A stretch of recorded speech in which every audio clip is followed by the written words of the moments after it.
যারা বাঙালিকে বাংলাদেশি বলে তারা বাংলা বিরোধী, হ্যাঁ কি না? যারা শিখ ভাইদের খালিস্তানি বলে তারা বাংলা বিরোধী, হ্যাঁ কি না? যারা সংখ্যালঘু ভাইদের পাকিস্তানি বলে তারা বাংলা বিরোধী, হ্যাঁ কি না?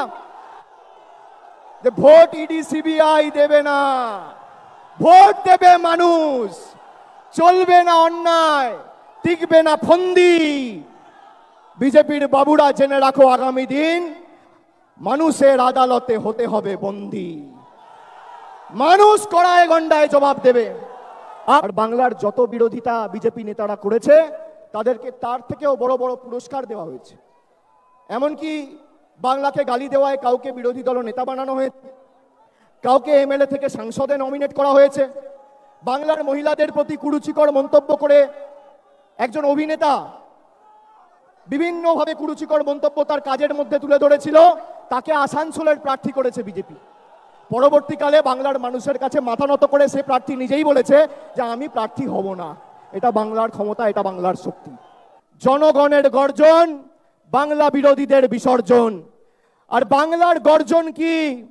আমি ভাইদের, সহকর্মী, মায়েদের সবাইকে বলবো, একবার আওয়াজ তুলে এমন আওয়াজ তুলুন যাদের এদের মেরুদণ্ড কেঁপে যায় আর দিল্লির বুকে ভূমিকম্প অনুভব করে এই বহিরাগত নেতারা। অনেকে অনেক রকম কথা বলছিল। কেউ বলছিল তৃণমূল দলে একে একে ছেড়ে চলে যাচ্ছে, তৃণমূল দলটাই থাকবে না। কেউ বলছিল সাফ হয়ে যাবে, কেউ বলছিল ধুয়ে মুছে যাবে। মহান বিজেপি বহিরাগত নেতারা অনেক বড় বড় ভাষণ দিয়েছিল বাংলার মাটি থেকে বিগত 15-20 দিনে। আমরা ঠিক করেছিলাম যে এদের কাছে টাকা আছে, পয়সা আছে, এদের কাছে ইলেকশন কমিশন আছে, বিচার ব্যবস্থার একাংশ আছে, মিডিয়া আছে, ইডি আছে, সিবিআই আছে।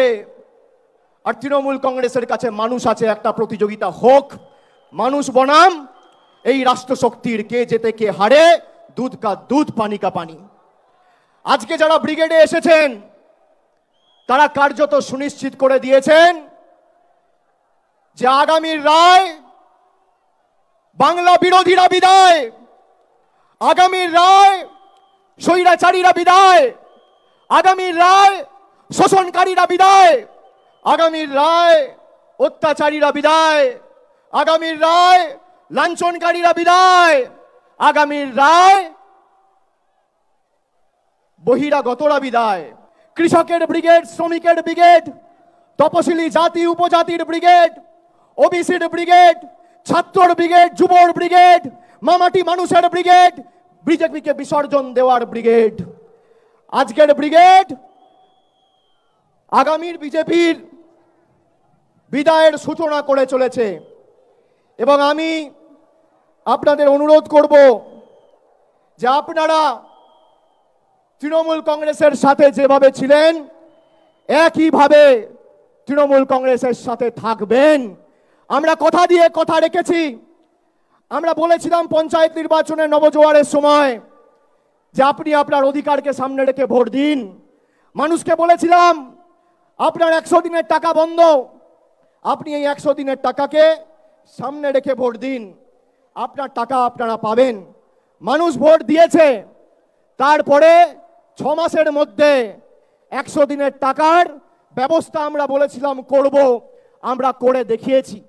আমরা বিজেপিকে বলছি, বাংলা বিরোধী আজকে যে কর্মসূচি আমরা ঘোষণা করছি বা করতে চলেছি মমতা বন্দ্যোপাধ্যায়ের হাত ধরে, সেই কর্মসূচির নাম জনগণের গর্জন, বাংলা বিরোধীদের বিসর্জন। আর বাংলার গর্জন কি? আমি ভাইদের, সহকর্মী, মায়েদের সবাইকে বলবো, একবার আওয়াজ তুলে এমন আওয়াজ তুলুন যাদের এদের মেরুদণ্ড কেঁপে যায় আর দিল্লির বুকে ভূমিকম্প অনুভব করে এই বহিরাগত নেতারা। 100 দিনে ভারতবর্ষে 28টা রাজ্য এবং 8টা উপরাজ্য। আপনারা বলুন, 8টা ইউনিয়ন টেরিটরি আর 28টা রাজ্য বাংলা নিয়ে। একমাত্র বাংলার টাকা বন্ধ করেছে বিজেপি। বাংলা বিরোধী, হ্যাঁ কি না? পুরো ব্রিগেড আওয়াজ তুলুন, হ্যাঁ কি না?